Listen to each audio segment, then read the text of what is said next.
Aujourd'hui, on va parler du successeur de Kipchoge et vous allez voir que ça risque de faire très très mal.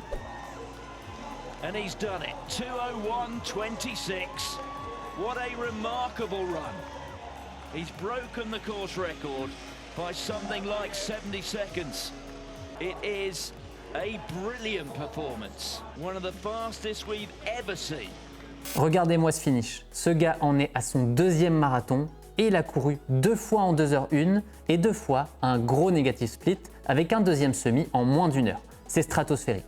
Et si au final, je vous dis qu'il a 23 ans et qu'il a donc toute sa carrière devant lui, eh bien là on se dit que Kipchoge a du souci à se faire. Et non, je suis pas en train de vous dire que Kipchoge il est fini. À mon avis, il va être redoutable l'an prochain aux Jeux Olympiques, mais il a quand même 38 ans, donc bon, quand on compare à Kiptoum qui en a 23, il y a beaucoup d'avenir de ce côté-là.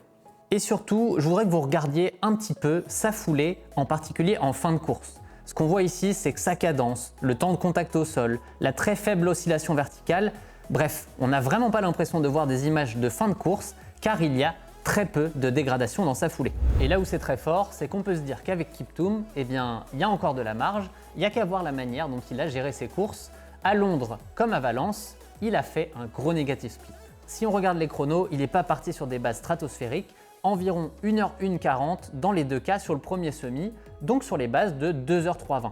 C'est ensuite au monde attaqué qu'il a été hyper impressionnant, car dans ces 2 marathons, il a été capable de placer un 10 km en 28 minutes.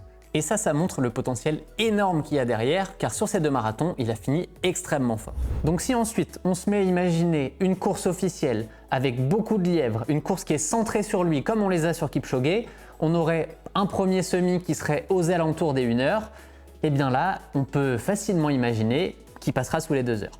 Et je vois déjà les pessimistes dire qu'il n'aura pas le temps de faire ce chrono parce qu'il sera pris pour dopage. C'est vrai qu'en ce moment, il y a quand même beaucoup de scandales de dopage au Kenya, mais pour moi, jusqu'à preuve du contraire, il est clean et c'est juste un diamant brut. Jusque-là, c'est vrai que c'était les caractéristiques de Kipchoge, ça, d'accélérer, de finir fort, mais là, on a l'impression que c'est passé encore un cran au-dessus et j'ai hâte de voir ce que ça va donner. Kiptoum ou Kipchoge? Donne-moi ton prono en commentaire. Et si tu veux en savoir plus sur l'entraînement kényan, pourquoi ils sont si forts, eh bien, j'ai décortiqué l'entraînement de Kipchoge qui lui a permis d'être le meilleur marathonien au monde aujourd'hui. Et ça, c'est ici. Alors, on va le voir. C'est vraiment intéressant. Je prêche pas pour ma paroisse.